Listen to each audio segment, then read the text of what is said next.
Hi everybody. I've never done this before, so I'm a little bit nervous and I may need my notes. My name is Sue Fulton, in case you don't know me. I have been teaching quilting for over 20 years. I used to be a piecer, used to call myself a piecer because I preferred to piece a quilt rather than quilt. And about 2 years ago, I was introduced to ruler quilting, and I've totally fallen in love with it. I would much rather do ruler quilting than piece a quilt at this point in my life. I find it very creative and very satisfying and very fun. Now, to get started, you're going to need something to write on because I'm going to give you some information and you're going to want to take a few notes. And at times I'm going to slow down here so that you can catch up and get all those notes down. I don't know if you'll be able to replay this or not, or what format this is going to be put on. Like I said, this is a whole new experience for me. So my approach to teaching the class is going to be that I hope I'm going to be giving you clear and complete instructions.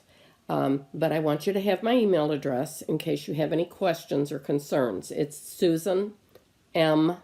Fulton, all small letters, no spaces, at gmail.com. And I will try and answer your questions. If you need help that requires, a visual demonstration, we'll work that time out.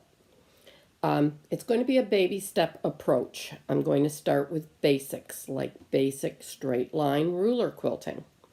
And I'm going to give you some worksheets, and I hope that I will be able to send them to you on your computer so that you can print them off. If not, we're going to go to hard copies. When it comes, this is going to involve homework, and it is going to, you are going to have to spend some time practicing on this. It's kind of like going to Weight Watchers. When you go to Weight Watchers, they inspire you and they motivate you and they give you tools to lose weight. I'm not going to make you give up chocolate, though. We're gonna do this pretty much the same way Weight Watchers works. You're going to have some homework. You're going to have to go home, and you're going to have to do it. If you don't, you're not going to have success at ruler quilting. I'm your coach, and I'm your cheerleader, and I am also your accountability partner, and I can be a tough taskmaster. I really do hope and expect that you're going to spend time at home practicing.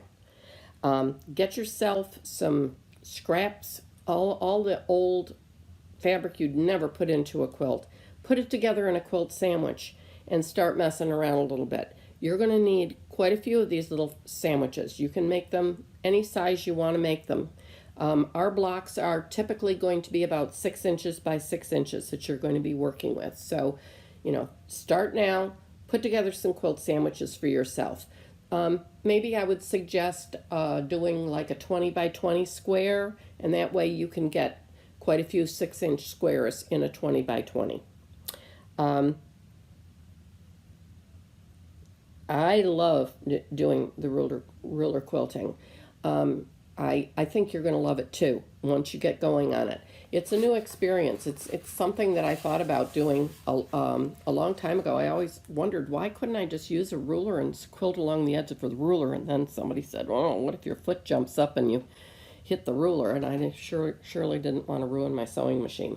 So anyway, each month or each class, because it could be like every other week. I'm not sure how all this is going to continue, but we're going to move on to more difficult ruler techniques. So you're going to have to master them as we go. You're going to have to do some practice on the straight line before we get into curved lines. Okay? And as you can see, I'm reading off of notes because I really couldn't remember all these things spontaneously. I really do want to see all your show and tell. It will help you to get your questions out to me and let me help you if you need help. I'm going to ask Anitra as time goes on if there's time and an empty room so that we can get together in case you need extra help and hands-on experience. in doing this, because when I'm teaching, I'm just going to demo a few things. I'm going to tell you what you need to do and demo it, but you've got to go home and do it. I'm hoping that maybe we can use some of the machines that she's got set up in the store, but if not, if you're more comfortable on your machine, you want to learn how to use your machine, of course you're going to be able to bring that in. And in class, we'll have plenty of time for questions and answers and show and tell, and after class, if you need more help, I'll answer your questions. I need to see what you've done, because accountability is a very, very important part of success and learning. I'm going to recommend some online instruction, but you're not going to be able to go to them for that hands-on help and recommendations. In order to stay on task, you're going to need one-on-one motivation, and you're going to need to be around other people who are looking at what you're doing too and saying, "Oh, you did great. That's really awesome." You're going to stop if you don't get feedback. So I encourage you to come to every class you possibly can come to. Now, we're going to have some tips and hints that will help you. And this is your opportunity to try ruler work. There's an old basketball adage that says, you'll miss 100% of the shots that you never take. In other words, if you don't try it, you're going to fail 100% of the time. My mother used to tell me that I will is far more important in life than IQ. Are you willing to really try and take this on? I'm expecting great success from every single person in the class that says, yes, I am willing to take this on and I really want to do it. So let's get started. This is where you're going to need to take a few notes. We're going to start with supplies.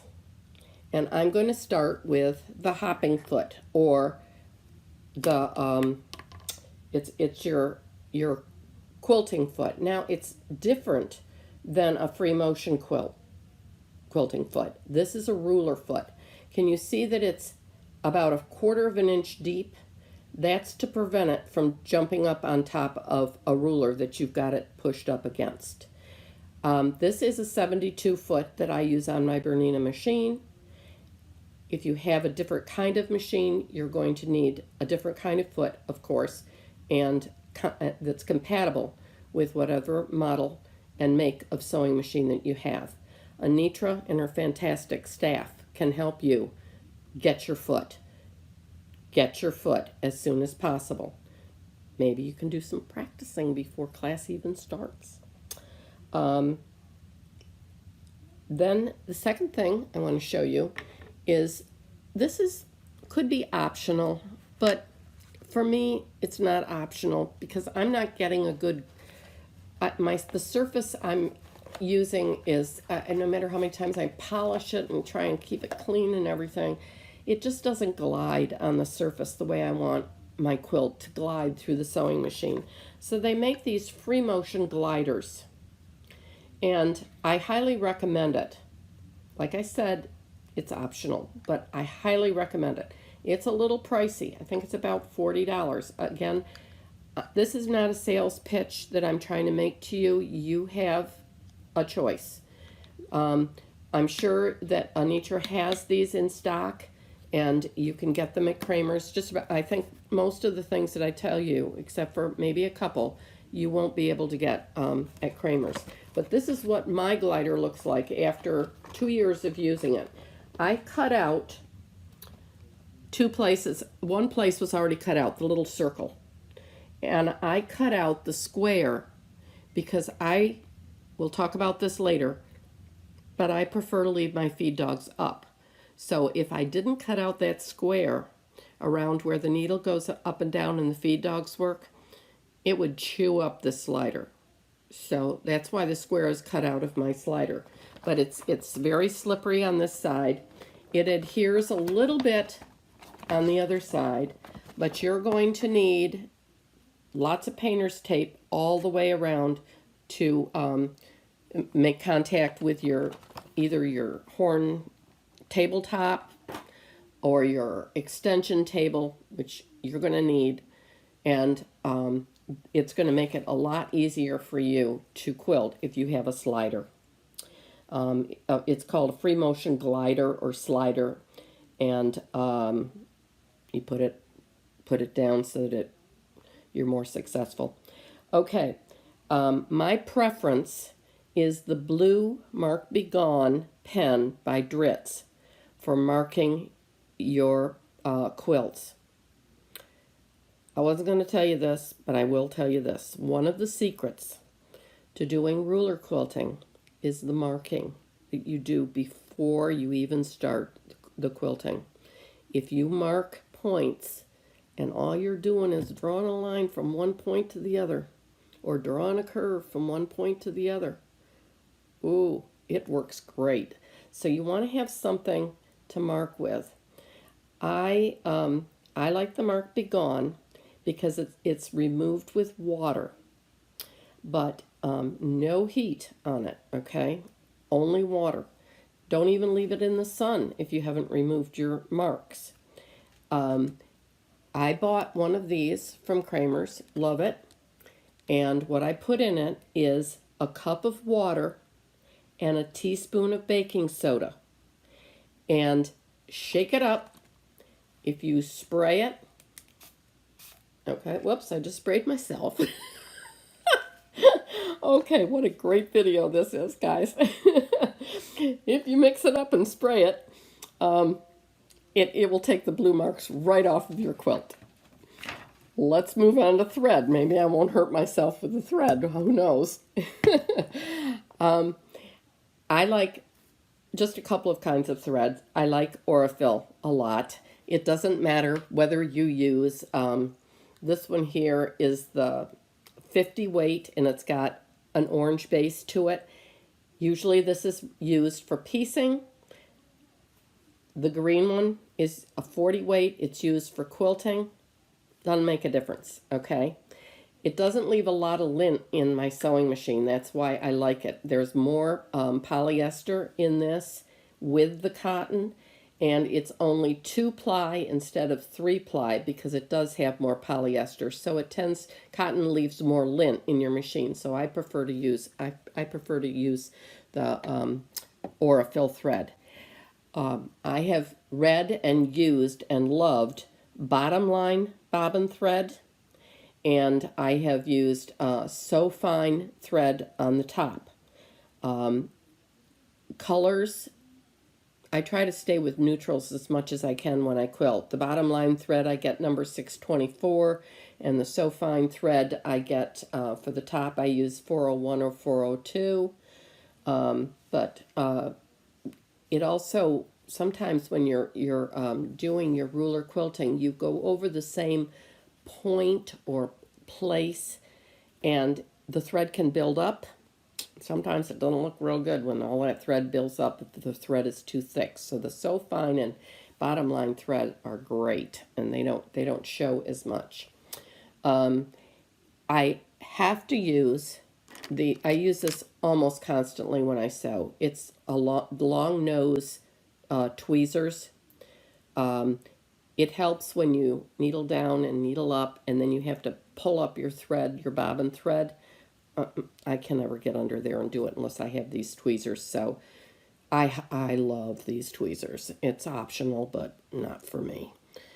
Okay, needles. I'm not going to talk too much about needles. What I will tell you is this. Quilting needles are great, and they're called the Schmetz Stipple Needle Quilting Needle. They come in a variety of sizes, or you can get one size. Let me talk to you briefly about the sizes first. An 80-12 is if you're using a lightweight thread. A 90-14 is if you're using a medium weight thread. and 100/16 is for a heavyweight thread. Okay, so you've got several different kinds on here in case your thread is heavy or light or medium. Then there are titanium needles, and the titanium needles are terrific. It's a coat of titanium that's put on the needle, and the needle lasts up to 5 to 8 times longer than a regular needle. So yeah, they're a little more expensive, but yes, they last longer. Your quilting needles are tapered. They have a tapered point, and they're slightly stronger shaft because you're going through intersections and multiple layers. So that's a quilting needle. Your top stitch needle has an extra sharp point, which is helpful in penetrating 3 layers of fabric. It has a larger groove though, and it's for a little bit, and the eye is a little larger. It'll make a little bigger hole, and it's for heavier threads. I also like the Microtex Sharp. They give you a great penetration into your fabric too. So you're choosing between the quilting needle, a top stitch needle, or a Microtex, and then you go to your sizes, and you can just determine the size on the strength of your thread. Gloves. I used to use gloves when I did stippling and meandering. I don't need them anymore with the ruler. I don't have any trouble gripping onto the ruler. So I haven't been using my gloves. You might choose to use your gloves, and that's totally fine, whatever you choose to do with that. Your rulers have products that you can buy to help them not slip on the quilt. They have a product, this one here is from Bernina, and it's called Staple Tape. And again, all these things are at Kramers if you need to get any of them. It'll help hold it down so that it doesn't slide around. It feels like a piece of rubber on here. You only need about 1/4 of an inch. So you get a whole long strip, you can get a whole lot of 1/4 inches out of that, okay? Then these are True Grips, and they're a clear plastic. I like that because I can see through it, and I can still see the lines that are on the top of the ruler. And this one here is like a piece of sandpaper, and I can't remember the name of them, but I know the gals and the staff at Kramers will show you what that is. Does one work better than another? I don't think so. I put one of each kind on some of my rulers so that if one does work better than the other, I got it covered. These rulers are really wonderful. These are good measure rulers. They're Amanda Murphy, and she's a Bernina consulting or instructor, and all their rulers have a non-slip surface on. So really like those good measure rulers. And we'll talk more about rulers in a few minutes. Okay, so now I want to talk to you about a few things that you can do before class starts. I want you to check how you feel about doing essentially free motion type quilting with your feed dogs up or your feed dogs down. Get out a quilt sandwich, make yourself up those quilt sandwiches that I talked about, and decide whether or not your stitches look better with your feed dogs up or your feed dogs down. There's all kinds of opinions on it, and it really doesn't matter what anybody says. It's whatever your machine looks better doing. Also, you want to work with a straight stitch faceplate, which is, it's also called, you see the single hole right here? That's where the needle goes up and down. The needle goes right through that hole and locks with the bobbin thread so that it doesn't give you eyelashes and a messy back on your quilt. Some people really need this. I have a couple of sewing machines that I could not do any quilting with unless I had a straight stitch faceplate. the Bernina that I'm using right now, I don't need the straight stitch faceplate. The stitches are perfect. So I leave, when I'm quilting, I leave my feed dogs up and I use a regular faceplate and I'm good. But you have to find that out for yourself on your sewing machine, okay? You also want to check and see if you have the needle up, needle down function. And that is something that you're going to want to have your needle stop in the down position when you're doing your quilting so that you can adjust your fabric, adjust your ruler. You need that needle down position. So make sure you know how to set that. Also, I use the little free arm. It's an arm that comes out of the bottom of your machine, and your leg can push it to the side, and it lifts your presser foot up. I love that thing. I know I've run into quite a few people that really don't like using it. Try it, okay? Try and use it for a while and see if you can get used to it, because it really helps you to just put your foot against it. It lifts your presser foot up. You readjust your quilt, readjust your ruler, and off you go.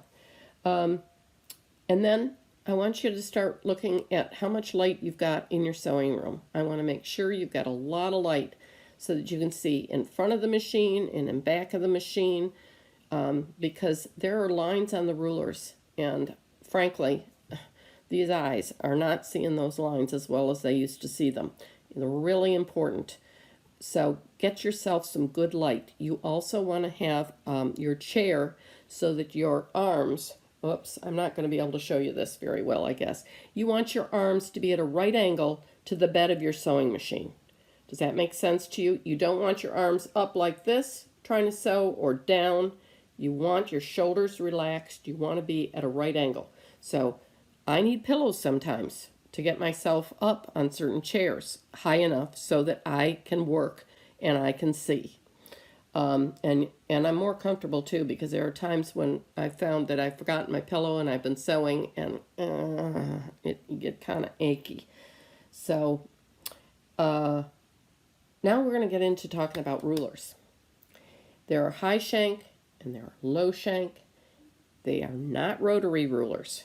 They are 1/4 of an inch thick. You can never do ruler quilting with rotary rulers, so don't try it. They're not thick enough. And your foot's going to jump, and it's going to jump on top of your ruler, and I don't want to hear what your sewing machine is going to be doing at that point. So make sure you're really buying rulers for ruler quilting. You need to know whether you have a high shank or a low shank, because that makes a big difference in what ruler you buy. Most rulers come in both ways, both options. Okay, that being said, I have probably spent, I don't really want to tell you this, $500, and I lie a little bit there, on rulers. You don't want to do that. You don't want to buy all these rulers. They're so tempting. I have found 2 rulers by the same woman that are awesome, and they do everything I want to do. I would encourage you to get these 2 rulers. One of them is available through a distributor that Kramers uses, and so I know Anitra can get that. I'm going to be talking to her about figuring out how she can get the other one through the distributor rather than the person who actually made the ruler, because if Anitra has to pay retail for it for all of us, we're not going to be saving anything, because there's going to be retail and postage on that. So I got to figure out a way of getting that other ruler there for you.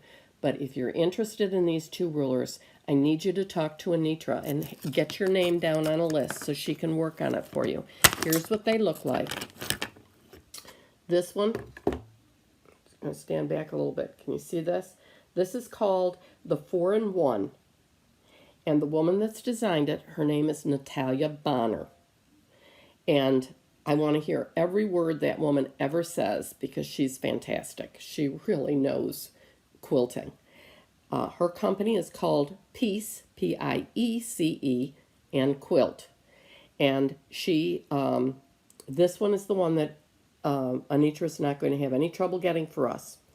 For some reason, this is the companion ruler to it. It has the same arc. And sometimes you need this outside angle, and sometimes you need the inner. So we need to have this ruler, okay? And this one is called the inside out.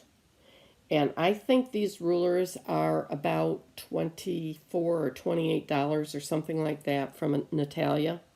But give us a little bit of time and we'll talk to Anitra, put your name on a list, and let her try and get them for us because she's really great about giving classes, people in classes, discounts and a break on the price. So we're going to be working on that. When you buy a ruler, it's about the ease of the use of the ruler and what it can really do for you. All rulers have different angles. You know, some of them are sharper than others, and some of them are way bigger than others. And the reason why I went insane and bought so many rulers is because I never had the right angles or the right size to do. Like I'd be doing maybe a 6-inch block, and then I'd want to do a 3-inch block, and my ruler like this didn't fit in the 3-inch block. These rulers will. These rulers are gonna do the trick for you. I have had very little since I started using them well over a year ago that I could not do. I've spent 2 years of investing in rulers, and I believe these are the best ones you can get. Natalia, has YouTubes, and a lot of her YouTubes are on free motion, which we are not going to cover in this class. Maybe we can get to that another time. But she does a lot of, she has 365 to be exact, videos that she does every day for a year. And she's closing in on the end of the year, but all of her past videos are online, and you can YouTube and look at them. It's the block a day series that she's been doing. Let me check my notes here to make sure I haven't forgotten something. You can join her on Facebook or her blog or her website. Anyway, we're gonna see about getting these videos. She does great free motion work too. You can learn an awful lot from this woman if you have time to watch. But I would encourage you to go and take a look at what she's doing, because her format is very similar to what I think worked very well for me and opened up all kinds of possibilities to me. Because now when I look at a quilt, I don't think, oh, what am I going to do with that? How am I going to quilt that? I've got a lot of pictures that I can show you what I've been doing. I've set up a notebook. I copied all of her patterns every day. I came home and took graph paper and drew her designs. And now I can look at things and think, oh, well, this would work here and this would work there. It's a really great approach. But I am a work in progress, guys, okay? I can teach a whole lot better than I can do a lot of times, and I make mistakes. We are in this together, and I'm learning, and I'm expecting to learn from you as well. I know a lot of you have great ideas, and I want to hear them, and I want everybody to be sharing in this. So really, you only need a couple of rulers, and I would encourage you to get your name into Anitra, send her an email, and she'll take care of that for you. So, in conclusion, that's all I have for you now. I want to thank Anitra and her wonderful, wonderful staff. I love some of these people so much. They're fantastic to me. I used to work there, and they work hard. Let me tell you, they work hard. There are many, many times that they have 3 or 4 people that they're waiting on. Maybe it was a previous phone call or something that has to get mailed out or something they have to check on with a distributor. They got so many things going on. It's kind of a stressful job, and I think that they handle it with a lot of grace and love. I really do. I worked there for over 10 years. And, in life, as a human being, our job is to help others and to realize how special and how unique We all are. And we need to encourage each other. We need to, I have found that with quilting, that it's been life-changing and actually sustaining for some people that have taken classes. I've had people with big health issues or home problems, and quilting is a wonderful way of finding your passion, and it's a way of sharing and spreading joy. Uh, the, for all of us, there are happier times ahead. And yes, I am going to teach this class one way or another. You're going to learn to do ruler quilting, okay? I'm not canceling the class. We will find a way to make this work. I hope to see you all soon. God bless you all.